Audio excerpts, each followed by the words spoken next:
Right. Good morning, everybody, and welcome to the October meeting of the Planning Policy and Built Heritage Working Party. Particular welcome to those who might be viewing on the live stream. Can I just ask everyone to click that we're happy for it to be live streamed? Can I just raise a few sort of regular housekeeping points? If we can please use the blue hand to indicate when we want to come into the meeting to speak. And if we can turn our sound off in the meantime, if we're not involved, and perhaps switch our video links off, it just helps our colleagues in Democratic Services to manage the meeting more easily. I think that's more or less all I want to say on that. If we can move to the agenda in the first item, Linda, apologies for absence. Good morning, Mr. Chairman and members. I have no apologies for absence this morning. Thank you. Thank you very much. And item 2, do we have any public questions? No, there are no public questions this morning. Thank you. Thank you very much. So move to item 3, the minutes of the meeting of the 14th of September. Have we all had an opportunity to read those minutes? Welcome, Councillor Baker. Good morning, Mr. Chairman. Apologies, I was a minute or so late. No worries. Good to see you. We're on item 3, Councillor Baker, just as you're slightly delayed coming in, which are the minutes of the meeting of September, the last meeting. Have we all read them, and do we have any amendments or observations on them at this point? I will propose the minutes. Do I have a seconder? Councillor Grove-Jones, thank you very much. And can we all raise our hands to indicate approval?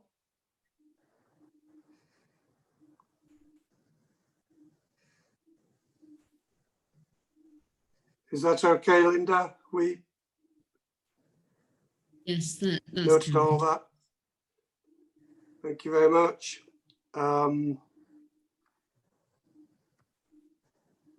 I have a blue hand from Councillor Tim Adams. Do you wish to? No, you don't. And Andrew, sorry, I was just raising my hand with the vote. Sorry, it's okay. Is our legacy hat right? Okay, thank you. Moving on to item 4, items of urgent business. Do we have any? I have none, certainly. No, I've got none. None. Very good. Thank you, Mark. Item 5, declarations of interest. Anyone got anything that they wish to disclose? Pecuniary interest in any of the agenda items or otherwise? No? That's good. Update on matters from the previous meeting, agenda item 6. Do we have any matters? I don't have any, Chair, thank you. Thank you very much, Mark. So we move to item 7, which is the local plan draft policies SD11 relating to coastal erosion, SD12 relating to coastal adaptation, and policy ENV3 heritage and undeveloped coast. How topical is this in view of the recent weather affecting the coast? I would like to thank all the officers involved in the, as it were, clear up campaign following the recent storm for all their efforts, and indeed members of the council who assisted in bringing us back to normality. So if I can hand this over to, well, we've got 2 names here, Officer Caroline Dodden. Hey. Morning, Caroline. And morning. Officer Ian Withington. So, morning, Ian. I'm not Morning. sure who's going to take this forward. That will be me. Well, that will be you, Caroline. In the main, yes. You're, I'm the sure. you're the prize winner. Congratulations. Thank you. Can I hand over to you kindly to lead us through this, please? Yes, certainly. Thanks very much, Chair. Morning, everyone. Yeah, I'm Caroline Dodden, a Senior Planning Officer in the policy team. The report, as Councillor Brown has just outlined, relates to 3 coastal related policies, and it's brought to you to consider the representations made at the Regulation 18 stage of the local plan preparation, and it seeks to agree the final versions of these policies. Collectively, the suite of policies seeks to support sustainable growth and take a proactive approach in order to mitigate and adapt to climate change, whilst taking account of the land use implications from coastal change. All of the Regulation 18 comments for these 3 policies are set out in Appendix 1. We only had a limited number of responses for each of the policies, but some of the respondents did raise some key issues, which I've set out in the report. It's my intention to briefly summarise the feedback for each of the policies in turn, respond to them, and then I'm set out in Appendix 2 the proposed changes to the policies. This is my first Zoom presentation, I'd be grateful if we could have questions at the end of it. Hopefully I won't drone on too long for you. I think it's important to note right at the beginning, though, that these policies have been significantly shaped by the NPPF, the planning practice guidance, which is set out in section 4 of the report. Also, they've been formulated through discussion with our coastal team to ensure we have a joined up approach, and as detailed in, I think it's paragraph 1.2 of the report, they represent a proactive and forward-thinking approach to coastal change, hopefully. If I start with draft policy SD11, which is to do with coastal erosion, the purposes of this is to reduce the risk of coastal change by managing types of development that would be supported in the coastal change management area. Now, that's a definition that comes from the NPPF. It basically relates to an area of the coast that is likely to be at risk for approximately a 100-year period, and that's defined in the shoreline management plans. Overall, 2 comments of support, 4 general comments, and 3 objections were received in response to this policy. They can be found on pages 11 and 12 of your report. The objections include comments that villages and towns on the coast should be protected from the risk of coastal erosion in order to maintain existing communities, encourage tourism, and protect agricultural land and wildlife. Also, one objection on behalf of a caravan park states that the policy would be overly restrictive and limit opportunities for the staged rollback and possible relocation of existing tourist-related businesses within this coastal change management area. They also comment that the relocation from one area within this zone to another area, less vulnerable area in this zone, is potentially more feasible and deliverable than moving completely outside of the erosion zone altogether. They also comment about the difficulties of finding alternative sites and that the requirement to submit a coastal erosion vulnerability assessment is too onerous. In response to these comments, it's important to qualify firstly that it's the shoreline management plans that set the strategic approach for the coastline, and it's managed in that way for the district. The policy for coastal defence is contained in these plans, and the funding for the development and maintenance of the defence structures is from central government. North Norfolk District Council is known as the Coastal Protection Authority, which has the ability to undertake coastal protection works and determine third-party applications for any such works. We also have a broader responsibility for ensuring the interests of the public and of its coastal communities, make sure they're safeguarded with regards to coastal change. It's considered that the policy will provide a flexible and comprehensive approach to development within this coastal change management area, particularly given the critical need to respond to climate change. The criteria set out in the policy would allow for essential and temporary time-limited coastal development, as well as for commercial, leisure and community infrastructure that would provide substantial economic, social and environmental benefits to the community. It's also important to clarify that it's the MPPF that requires a coastal erosion vulnerability assessment to be submitted with any coastal proposal within this coastal change management area. The details of these assessments will be proportionate to the degree of risk and the scale and nature and location of any development. And going forward, it's intended to include detailed guidance of what's required within the assessment as part of the joint coastal adaptation supplementary planning document. There have been a number of supportive and general comments regarding this policy from Natural England, the RSPB and Norfolk Coastal Partnership. We consider that we certainly have regard to the East Inshore and East Offshore marine plans, and also we have regard to the statement of common ground on coastal zone planning, which is obviously agreed across all the marine authorities, and really provides a joined up approach to the coastal area.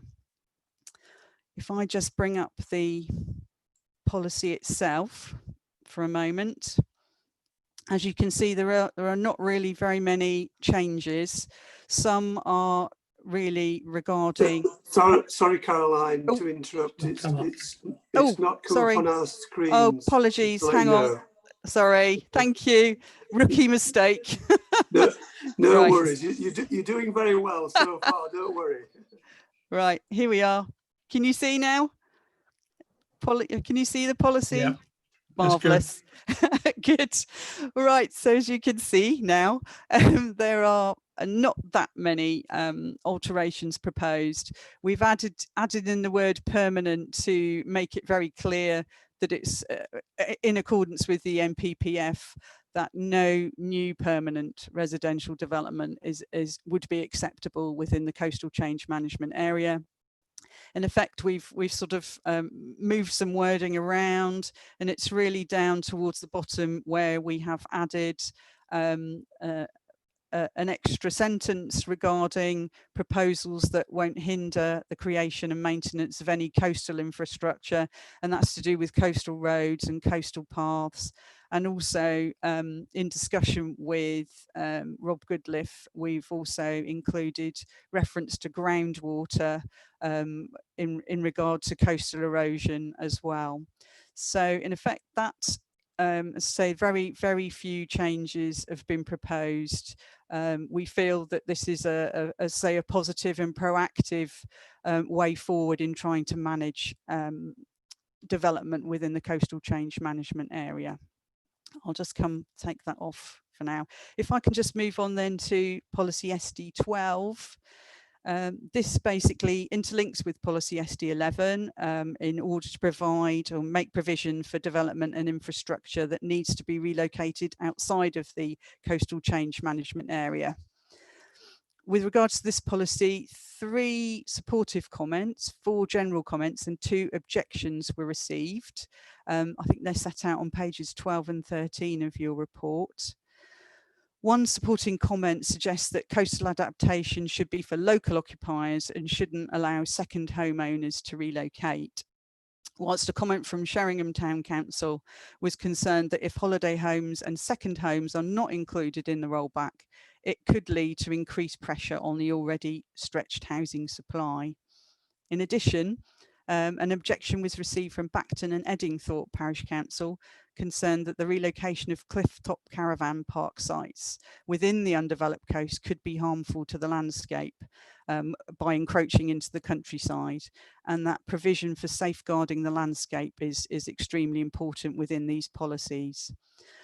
It also comments that the designation of Bacton as a small growth village could potentially limit the future availability of suitable sites for relocation of facilities threatened by coastal erosion. In response, it's important to state that the overarching aim of the policy is to achieve the well-planned rollback of affected communities and businesses in order that relocation can preferably be permitted on sites well related to the settlement from which they're moving. But the policy would also allow for the eventuality of a wider search for sites adjacent to selected settlements in order that the principle of sustainable development is still achieved. To assist this further, it's considered that a longer term view should be adopted. As such, the proposed timeframes in which at-risk properties and businesses can be considered for relocation and rollback are suggested to be lengthened to 50 years from the date of proposals. The main implication of this change is that it will allow even more forward planning by properties and businesses, and in effect it will allow more properties within that zone to plan ahead to relocate.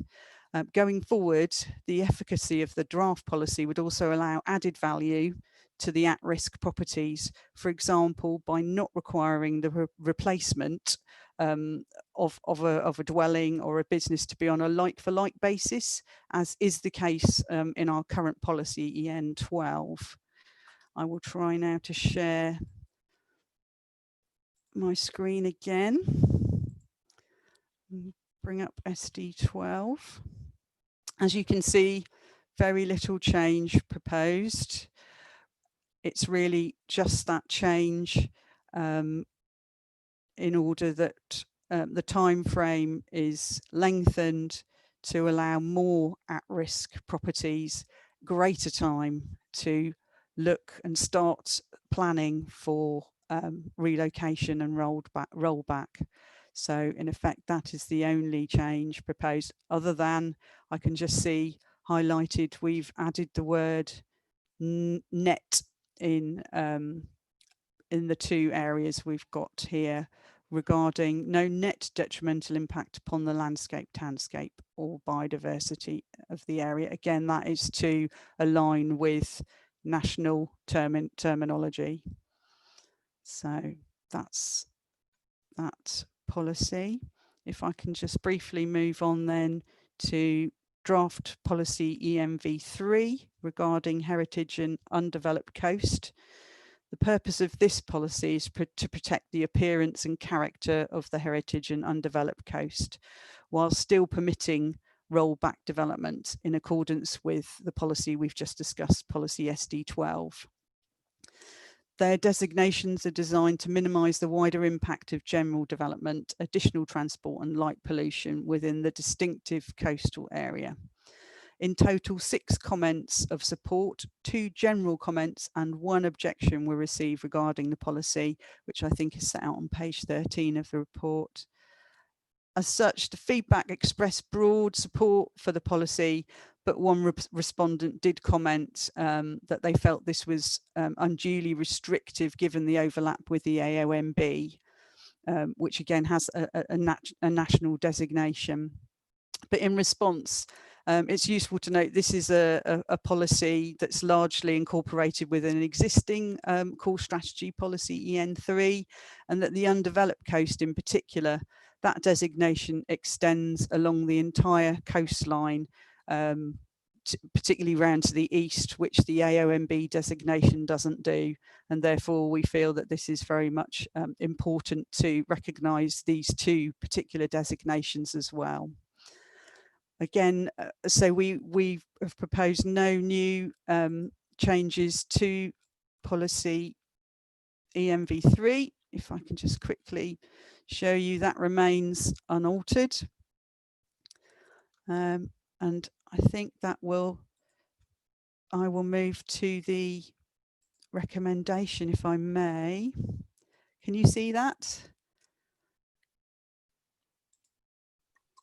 Not yet, Caroline. Not yet, right, sorry, I've done it again. It's okay. I think I've got the right one now. There we are. I've just pulled up just the first page of your report. And if I can just briefly move to the, I'll just read out the recommendation for everybody's benefit. It's recommended that members endorse the revised policies SD11, SD12 and EMV3, recommending to Cabinet and delegating responsibility for drafting such an approach, including that of finalising the associated policies, to the planning manager. And I will end there and hand back to you, Chair, for any questions. Thank you. Thank you, Caroline. That was an impressive maiden presentation on Zoom, if I may say. Thank you to you for all your work, and also I think to Ian, who has probably been involved as well.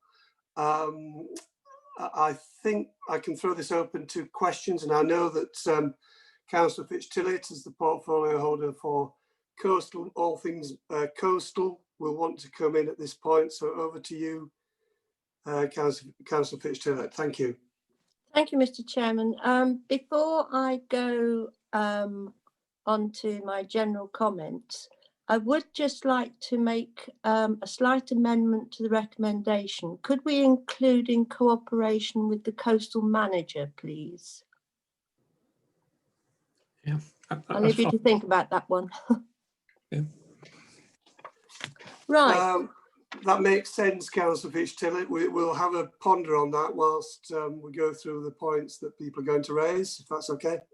Lovely, thank you very much. I'm particularly proud of this document and the recommendations, in so much as our Coastal Partnership East, as you will see in the text, has a great deal of input to this. And in fact, the supplementary planning document, which they have produced, is going right the way around the coast of Norfolk and Suffolk. And also, I'm very proud to say that it's been taken up nationally through the local government coastal SIG, so a win-win for all of us.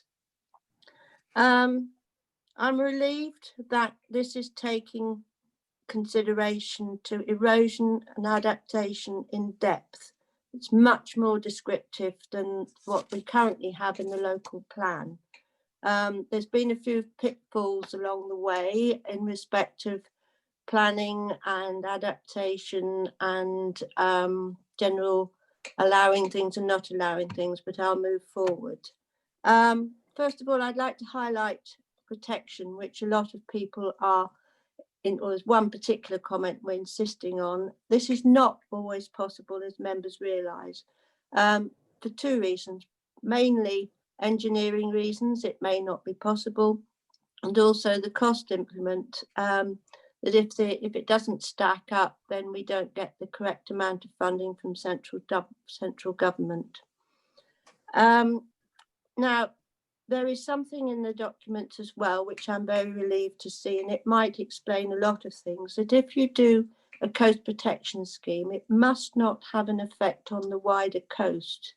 Now, a very good example of that was initially when we had Bacton coming up to protect the gas site there was a thought of putting rock armour there, such as we've got in Hillsborough. Now, if we had put rock armour there, actually what would have happened, it would have caused more erosion either side of the site, which is why that was engineered out, if you like. Now, adaptation. This is something that we are particularly keen on, and in fact, through the local government SIG, I am the national member lead with Karen Thomas supporting me.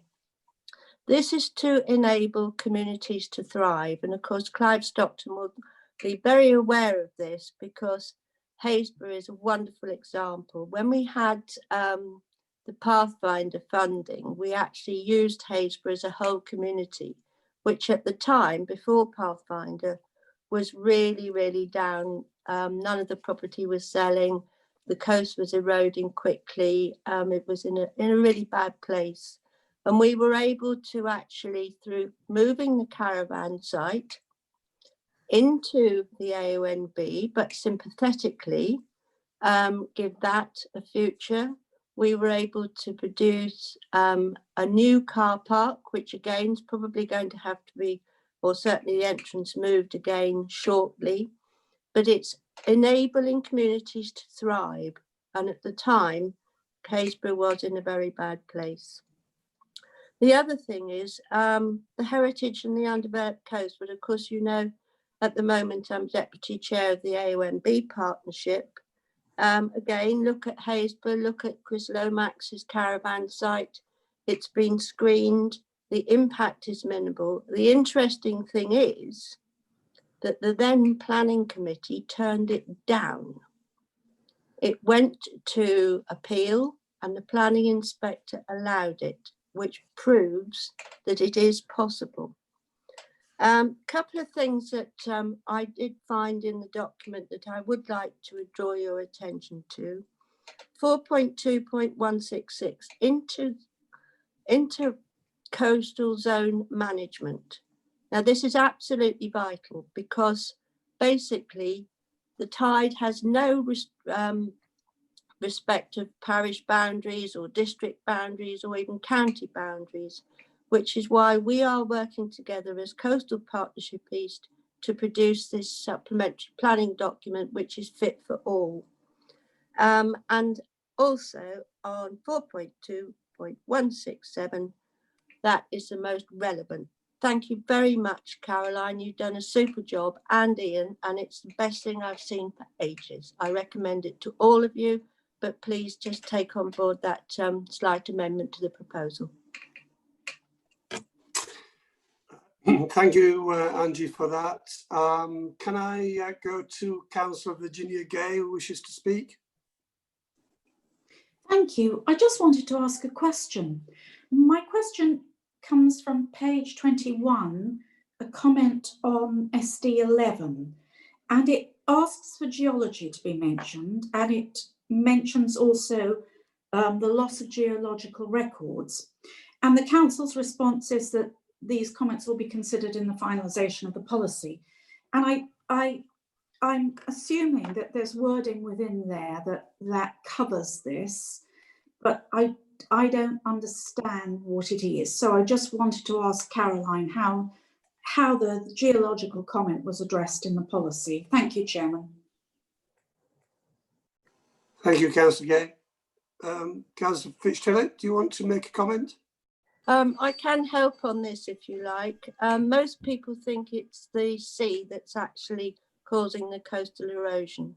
Another thing I'm very pleased to see is the addition of groundwater, because it's not actually the sea really that causes the erosion in our coast. It's the groundwater that's pushing all the cliffs outwards. We have, and the coastal team had a long report done by British Geological Survey. I don't know what's happened in the past. I don't know where the old geological documents have gone to. Maybe some of you planners can help me, but we have got up-to-date information and more than happy to share. Yes, if I just briefly respond as well, I think Councillor Fitch-Tillett has kind of explained it roughly in that really geology is not as relevant in terms of its word, what it stands for in terms of coastal change, and therefore it hasn't been included specifically within the policy, but definitely we will, as part of the SPD coastal adaptation going forward, that will certainly look at geology as part of the matters that it will be looking at. So in effect, we didn't feel it was necessary to put the specific word within the policy, but it will be nevertheless taken account of as part of the SPD. So it will be referred to in the SPD specifically. Thank you, Caroline. Councillor Baker, would you like to make a comment? Would you like Mark to go first? He had his hand up before me. But I'm more than happy to go. Yeah, yes. I'm just trying to be polite. Yeah, thank you for giving away. Yes, Mr. Mark Ashwell, would you like to? Yeah, sorry, Andrew, I can't find the blue hand on my system, so okay, no worries. I've resorted to the waving. But just going to turn to the point about geology. I think this is one of a number of standard responses we get from people with geological interest, that they make the point that we routinely refer to biodiversity, to wildlife, to landscape, but the word geology doesn't appear in a lot of our policies. So it's repeated as a representation on a number of policies in the plan.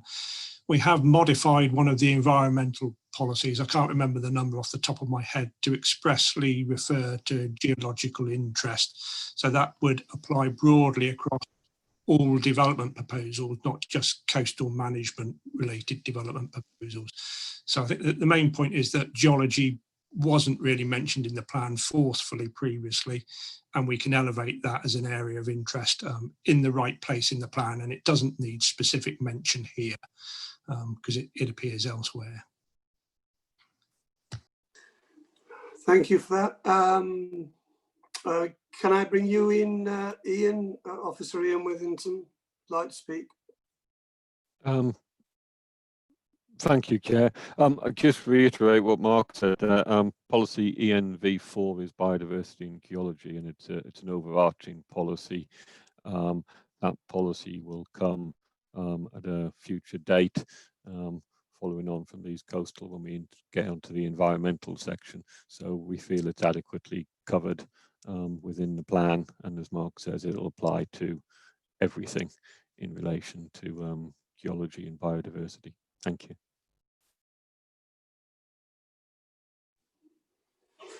Thank you for that. So we've had the resolution read to us. Sorry? You were going to let me come in. Sorry, Councillor Baker. Sorry, I beg your pardon. I give way to you. That's okay.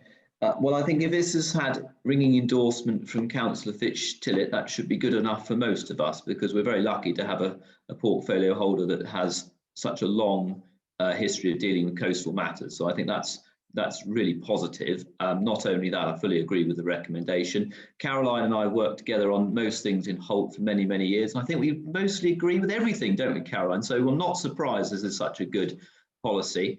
Can I just ask one quick question? There's quite a large representation from Blue Sky Timewell Business Properties, which is quite a large employer and significant tourism business in the area, in the constituency. Can you just give us a bit more outline detail on how you feel about that representation and the impact there? That's probably the only concern I've got reading it. Otherwise, I fully endorse it all. That's okay.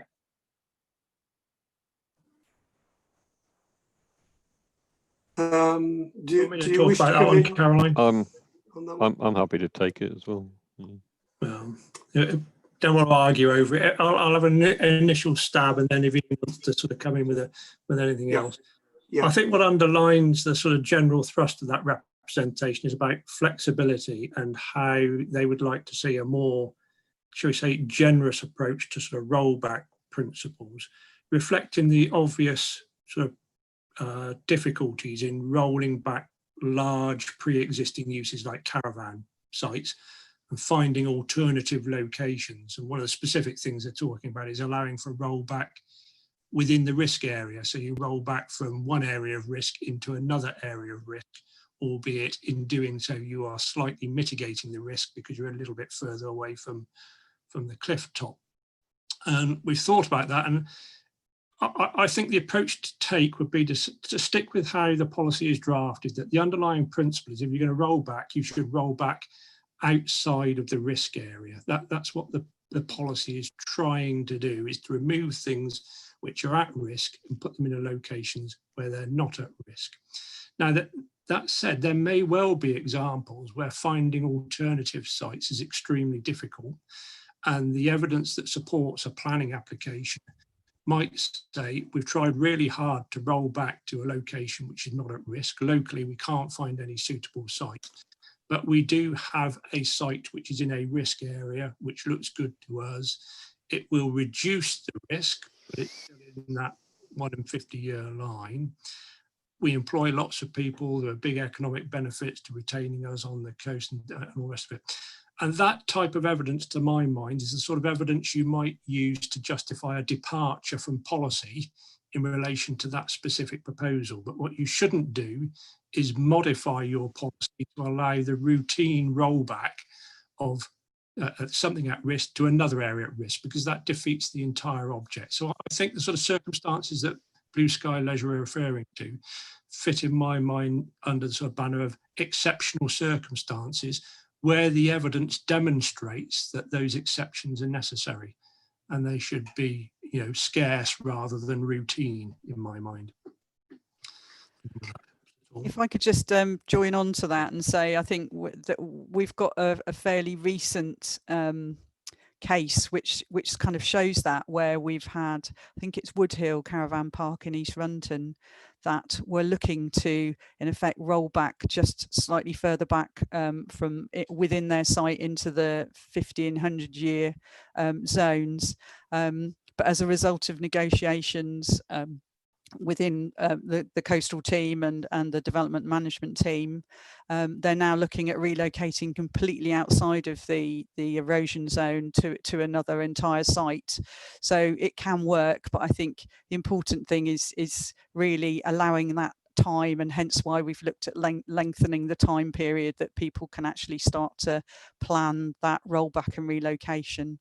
So hopefully that 50-year period will allow people to really sort of look more long term in terms of planning. If I can just add as well, just reiterate what Mark said there, that this is a strategic approach that sets out the initial policy position, of which officers will then judge the material benefits of the proposal.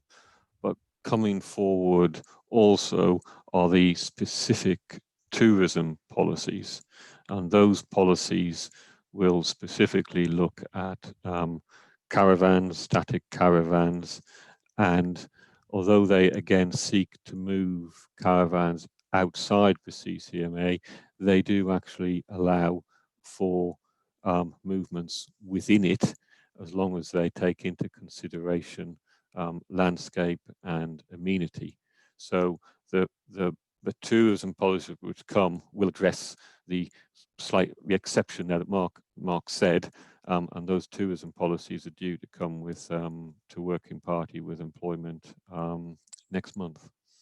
Thank you.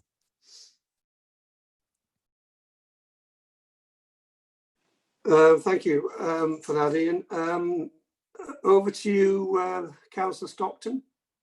I believe you wish to comment. Yes, thank you, Mr. Chairman. I just want to highlight a couple of points. I should actually, I guess, have declared an interest at the beginning, being a resident of Haysborough.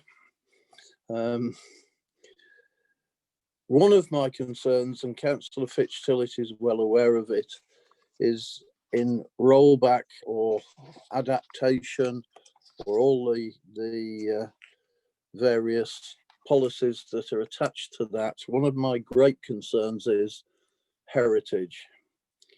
We've talked about caravan parks, we've talked about economy, we've talked about all sorts of things, but one of the irreplaceable parts of what is happening is some of our heritage. Now, in Haysborough, in the relatively immediate future, of all the properties that are at risk, 3 are listed properties and are recognised as heritage assets. One, of course, being the Grade 1 star Norman Church in Haysborough.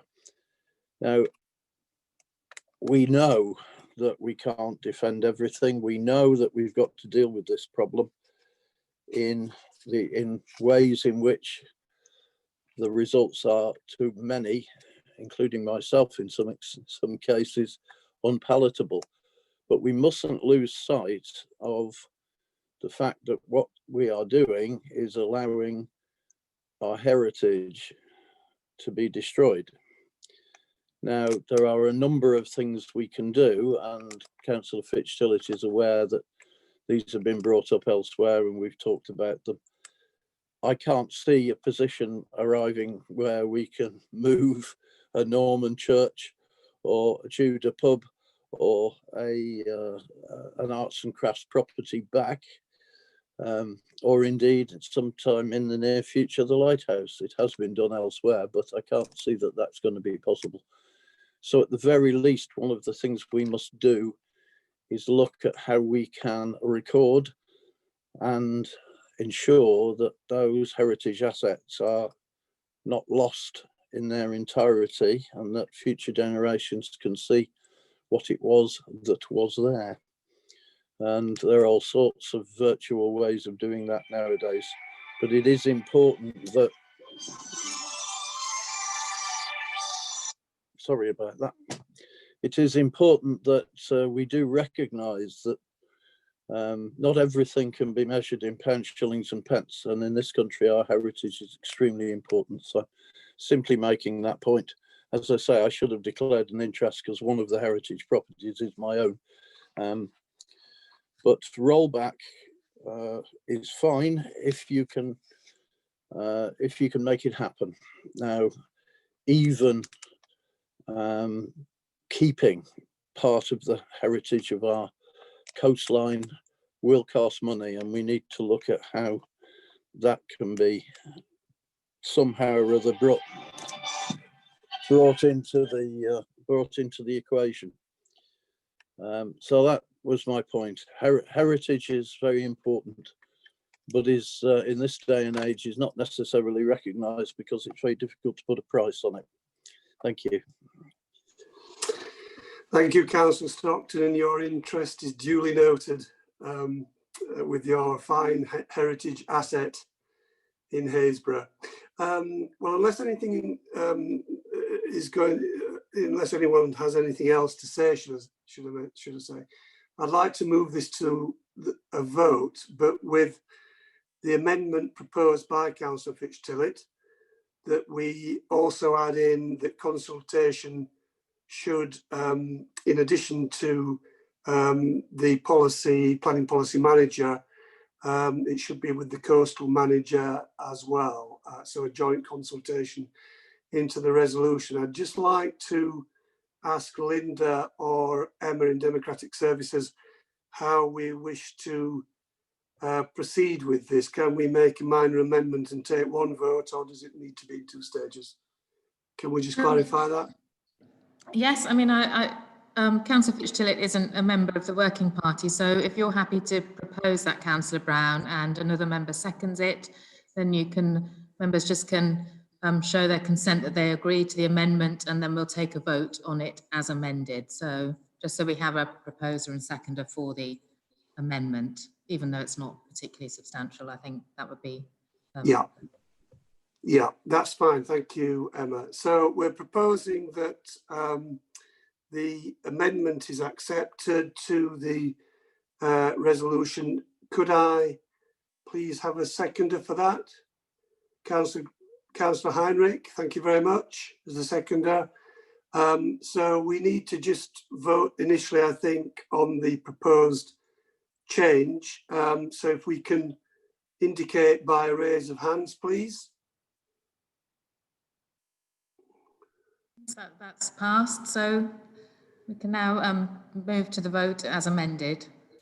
Thank you very much. So we now move to the second part of the vote, which will be to recommend that members endorse the revised policies SD11, SD12 and ENV3, recommending to Cabinet and delegating responsibility for drafting such an approach, including that of finalising the associated policies to the planning manager and the coastal manager.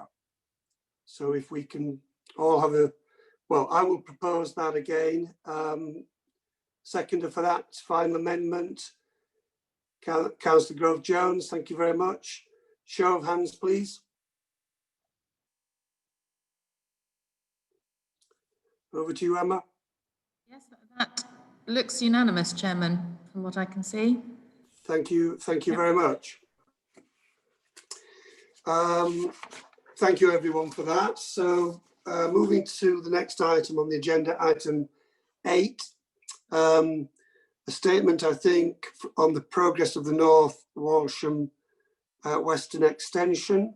If I can bring in Officer Mark Ashwell at this point. Yeah, I'm not going to take a lot of time. I just wanted to let members know that there's been a little bit of progress on the North Walsham development brief. We held a meeting of the North Walsham subgroup tail end of last week. There's been quite a lot of progress on the first draft of a highway document evidence around the impacts of this proposal on the highway network locally. We've seen a first draft of that, but it's gone back to consultants for clarification. We've also had prepared, or the promoter has prepared, a overarching viability assessment of the proposal, which is important because clearly it's got to be a deliverable proposition. That shows that the scheme is broadly viable. Quite a lot of discussions going on with all of the landowners, not just on the allocation site as you know it, the sort of Western Extension, but also the land beyond the Cromer Road, up Bradfield Road and towards the back of the industrial estate, which is seen to be critical to the delivery of this scheme. And there's a revised visioning document that's been prepared, which will be the front end of any development brief. The first thing to do is to establish a sort of broad set of sort of visionary principles. And that will all be brought together over, it's going to be a little while, over the next sort of couple of months, culminating in production of a draft development brief. And the next sort of phase of work really is to do some broader public consultation and let everybody else know what's going on. We are anxious or concerned that it's been a little bit quiet at our end over the last sort of 3 or 4 months. We are getting feedback from people in North Walsham that they'd like to know what's happening. So we'll be moving towards some sort of public consultation exercise, hopefully relatively shortly, when we've got some information to share. So I just wanted to make sure you're all aware that that work was ongoing really. And in due course, we'll obviously be bringing North Walsham back through the working party and seeking various resolutions about how we take that scheme forward. Thank you, Mark, for that. Any questions or comments in relation to that, particularly from our members on the call from North Walsham?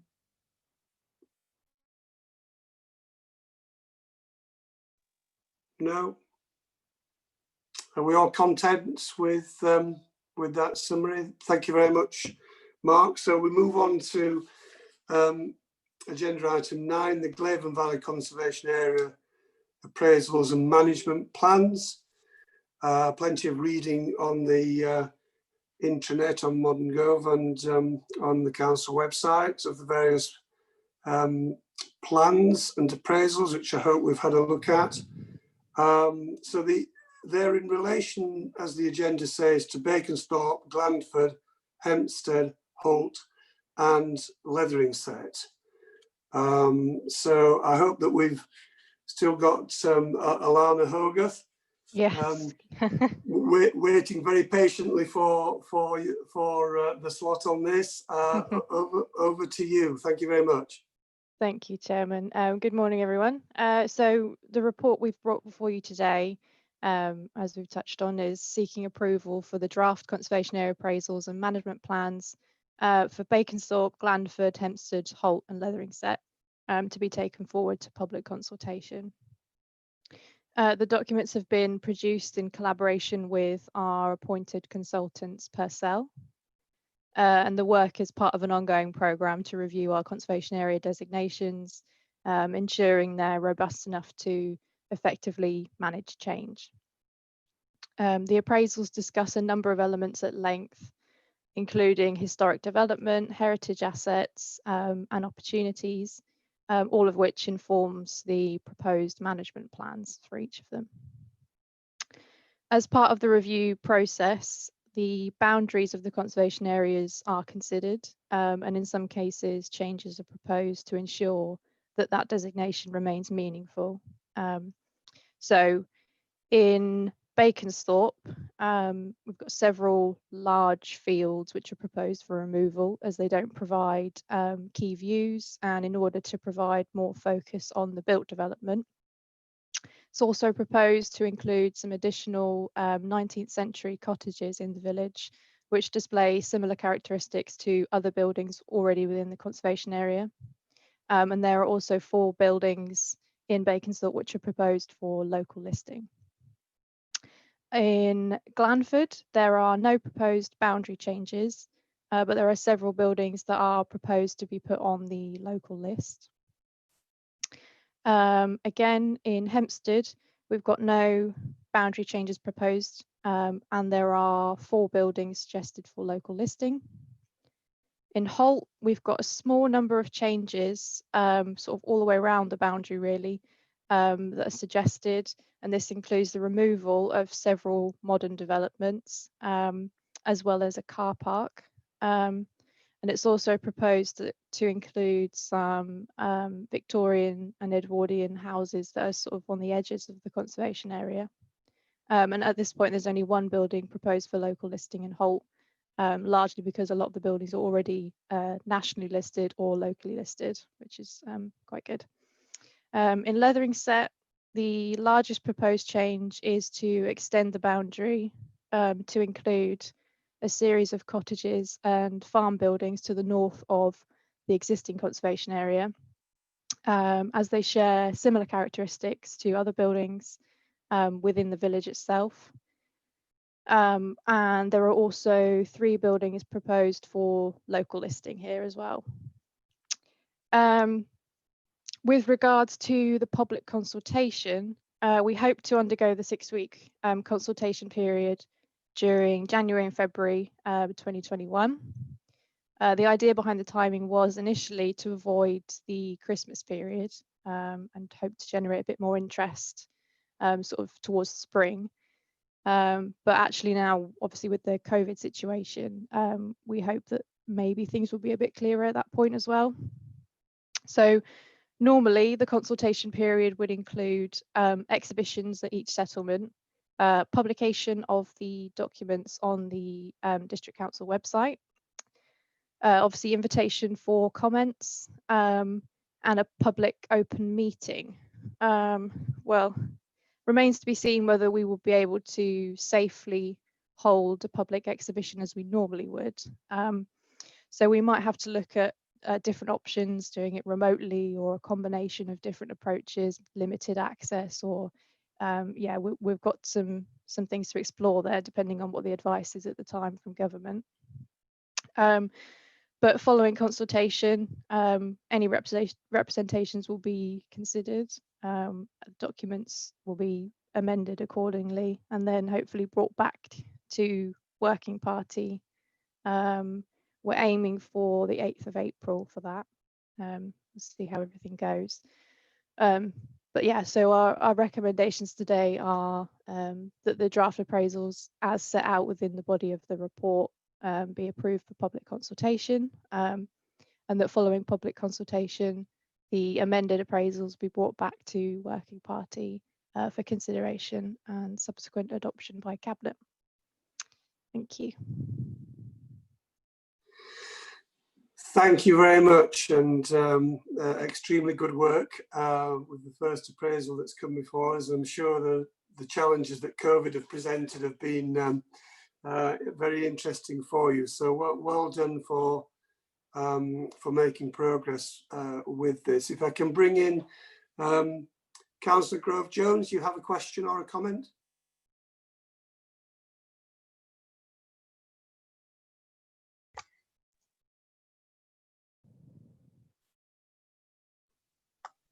Sorry about that. Keeps jumping back to moot and unmoot. I just wanted to say how much I enjoyed reading this report. I thought it was very well presented, and I could feel the footprint of Paul Rhymes right the way through it, because it was so detailed. The only thing that does actually concern me is this. I know we should keep the areas of conservation as pure as possible, but this business of the UPVC windows and doors and frames, etc., which is slightly worrying me, because for a lot of the buildings which are within these conservation areas, to replace rotting wood windows, etc., and doors with wooden replacements is exorbitantly expensive and difficult because of finding the correct, the people who can provide an exact copy. I know UPVC is frowned upon, but I would have thought that in some situations, in lesser important buildings, it could be considered an appropriate replacement if a like-for-like copy could be made. I have had 2 or 3 situations in Stalham where people have wished to replace their windows, etc., with UPVC. The conservation, strangely enough, the conservation officer has approved, but it has been turned down by the planning officers. So I just wanted to put that in. But anyway, very good work by Purcell. I don't often praise consultants because I think sometimes they don't know what the heck they're talking about. But I thought this time they did it very well. Thank you. That's all. Thank you, Pauline, for that. Does anyone else wish to make a comment or raise any queries on the report? No?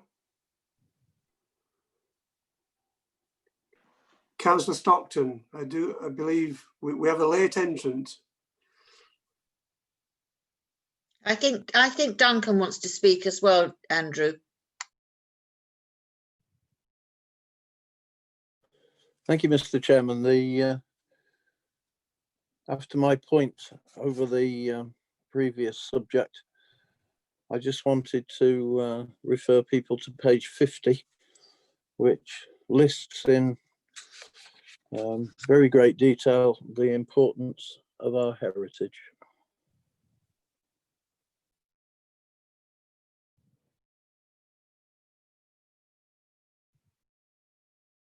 Thank you very much. And Councillor Baker, would you like to come in?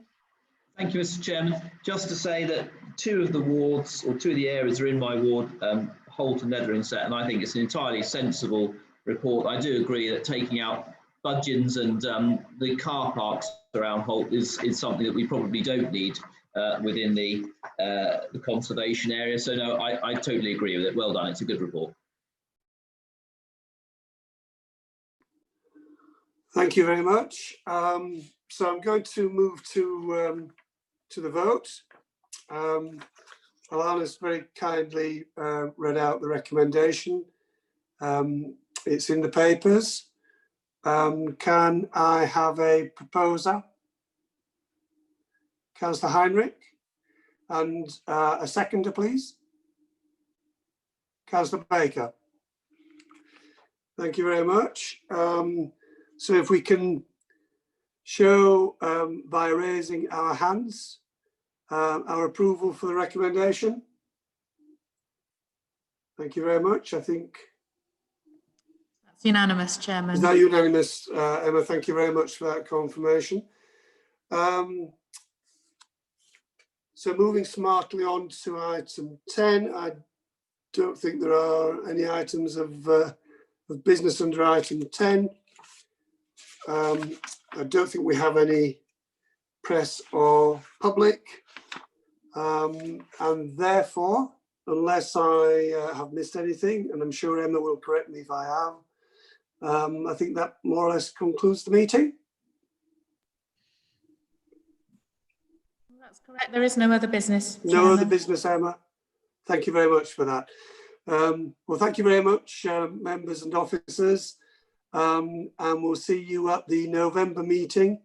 I'm not quite sure what is going to be on the papers in November, but all will be revealed, no doubt, in the fullness of time. So thank you very much for your help this morning. Take care.